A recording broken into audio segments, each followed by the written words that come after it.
बिस्मिल्लाहिर्रहमानिर्रहीम। अस्सलाम वालेकुम। स्क्रीन बोलती है सईद अब्बास आपसे मुखातिब हूँ। पहले बात करते हैं अपनी 30 सितंबर की काज से मुतालिक। आपसे कहा था कि इस स्टेज पर सेफ ट्रेड के लिए आप 40,800 पर फोकस रखें तो बेहतर है। 40,800 से ऊपर मार्केट सेफ जोन में कंसीडर की जाएगी और 40,800 के नीचे विथ वॉल्यूम ट्रेड पर मोहतात रवैया बेहतर रहेगा। लेकिन साथ में आपको बता दिया था कि जिस तरह ऊपर रेजिस्टेंस लेवल 41,800 पर आपसे कहा था कि एज़ पर क्लोजिंग बेसिस अहम इंडेक्स होगा, इसी तरह अब ये हमारा सपोर्ट लेवल 40,800 भी एज़ पर क्लोजिंग एक अहम इंडेक्स होगा। लेकिन बहरहाल मार्केट ड्यूरिंग 40,800 के नीचे गई ही नहीं और फिर मार्केट ने बढ़कर 41,134 का हाई बनाया और क्लोज 41,079 पर हुई। मज़ीद क्या लगता है इस पर बात 3 अक्टूबर की फोरकास्ट में करते हैं। लेकिन 3 अक्टूबर से पहले आइए ज़रा एक नज़र गुजरे वीक की चैनल की फोरकास्ट पर डालते हैं। इससे आपको जहां चैनल की फोरकास्ट को जज करने में मदद मिलेगी, वहीं आपको मार्केट के ट्रेंड को समझने में भी मदद मिलेगी। देखें, 26 सितंबर को आपसे कहा था कि सेफ ट्रेड के लिए अभी भी आप 40,800 पर ही फोकस रखें तो बेहतर है। 40,800 से ऊपर मार्केट सेफ जोन में कंसीडर की जाएगी और 40,800 के नीचे मोहतात रवैया बेहतर रहेगा। वाज़े आपसे कहा था कि अब ऊपर जो रेजिस्टेंस लेवल होंगे वो 41,200, 41,600 और 41,800 होंगे। बहरहाल मार्केट हमारे पहले रेजिस्टेंस लेवल 41,200 के करीब गई, 41,196 का हाई बनाया और वहीं मार्केट क्लोज हुई। उसी दिन आपसे एक चीज़ और डिस्कस की थी, लेकिन वो व्हाट्सएप ग्रुप में की थी कि जब टीआरजी का भाव 127 रुपये था तो आपसे कहा था कि अब आप टीआरजी में शॉर्ट करके ट्रेड कर सकते हैं और ये कि इसका जो हार होगी वो 130 रुपये से ऊपर की क्लोजिंग हार होगी। यानी 130 से अगर ऊपर क्लोज हो रहा हो तो आप अपने शॉर्ट नील कर दें, अदरवाइज़ आप इस स्टेज पर अब इस स्टॉप लॉस के साथ शॉर्ट करके ट्रेड कर सकते हैं। बहरहाल उसी दिन मार्केट 115 का तकरीबन टीआरजी ने लो बनाया था। अब बात करते हैं 27 सितंबर की। तो 27 को आपसे वाज़े कहा कि अभी भी 40,800 ही हमारा सपोर्ट लेवल जो था वो अब सिक्योर हो गया है बहुत, और अब 40,800 के ऊपर हमें कोई डर नहीं, अब आप एतमाद से ट्रेड कर सकते हैं। आपसे वाज़े कहा था कि अब ऊपर 41,800 हमारा इम्पॉर्टेंट रेजिस्टेंस लेवल होगा, अगरचे दरमियान में 41,200 41,600 हैं, लेकिन आपसे वाज़े कर दिया था कि 41,800 हमारा बहुत इम्पॉर्टेंट रेजिस्टेंस लेवल होगा और एज़ पर क्लोजिंग बेसिस 41,800 की इम्पोर्टेंस और ज़्यादा होगी, क्योंकि मज़ीद और नई तेज़ी के लिए ज़रूरी होगा कि फिर मार्केट 41,800 से ऊपर क्लोज भी हो। बहरहाल उस दिन मार्केट 41,579 का हाई बना सकी और क्लोज अपने हाई पर ही हुई।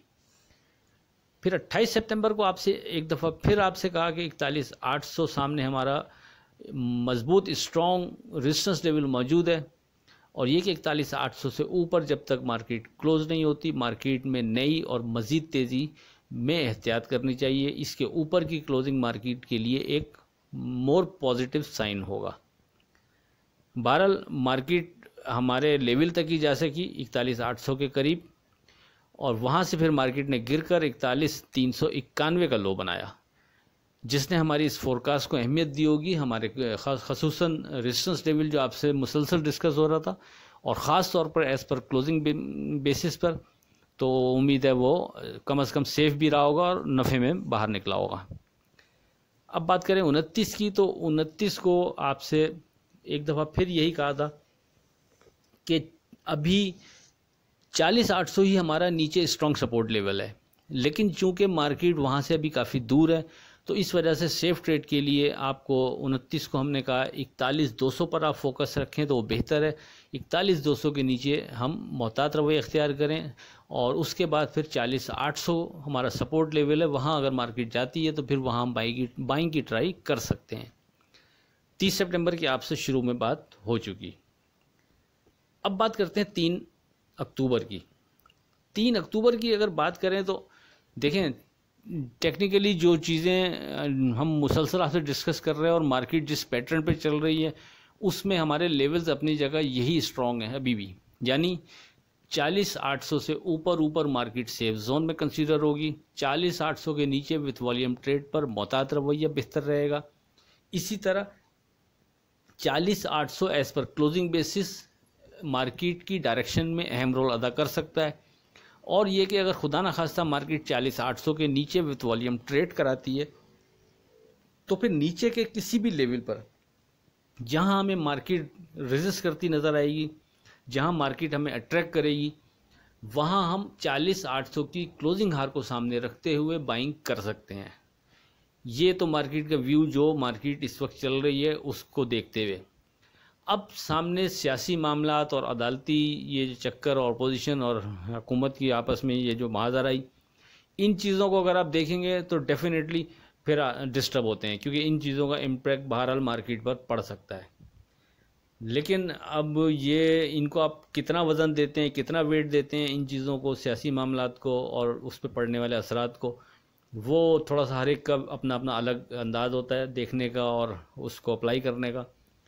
तो मैं भी कोई बहुत स्ट्रॉन्ग कोई व्यू देने से कासिर हूँ कि क्या होने से क्या हो जाएगा, कौन से फैसले से किस मार्केट पे क्या इम्पैक्ट पड़ सकता है। बज़ाहिर नेगेटिव इम्पैक्ट पड़ता है अगर कुछ चीज़ें ऐसी होती हैं जो नज़र आ रही हैं, अगर फ़र्ज़ करो आर्टिकल 6 के हवाले से चीज़ें चल रही हैं उसमें जाते हैं, लेकिन वो इतनी जल्दी नहीं है, उसमें टाइम लगेगा अभी।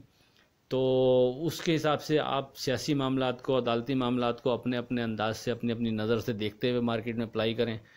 लेकिन हम सेफ़ ट्रेड के लिए इन चीज़ों का क्या असरात पड़ें क्या नहीं पड़ें, उसके बावजूद हम अपने लेवल्स पर फोकस रखेंगे तो उम्मीद है किसी बड़े खुदा न खासा नुकसान पे हम बच जाएंगे अगर मार्केट नीचे जाती है। तो उसके लिए हम वही अपने 40,800 पर इस स्टेज पर फोकस रखेंगे। 40,800 से ऊपर सेफ जोन में कंसीडर करते हुए ट्रेड बनाएंगे। 40,800 के नीचे विथ वॉल्यूम ट्रेड पर मोहतात रवैया। 40,800 के ज़्यादा नीचे जाने पर अगर मार्केट अट्रैक्ट करेगी तो वहाँ हम 40,800 की क्लोजिंग हार को सामने रखते हुए बाइंग करेंगे और 40,800 के नीचे की क्लोजिंग पर हम एग्जिट हो जाएंगे। उसके बाद फिर हम वेट एंड सी करेंगे। ये समरी है अपने हिसाब से 3 अक्टूबर के लिए। देखते हैं मार्केट क्या बिहेव करती है। आखिर में इस दुआ के साथ अल्लाह हाफिज़ से खुदा आपके कारोबार में बरकत अता करे। इलाही आमीन। अल्लाह हाफिज़।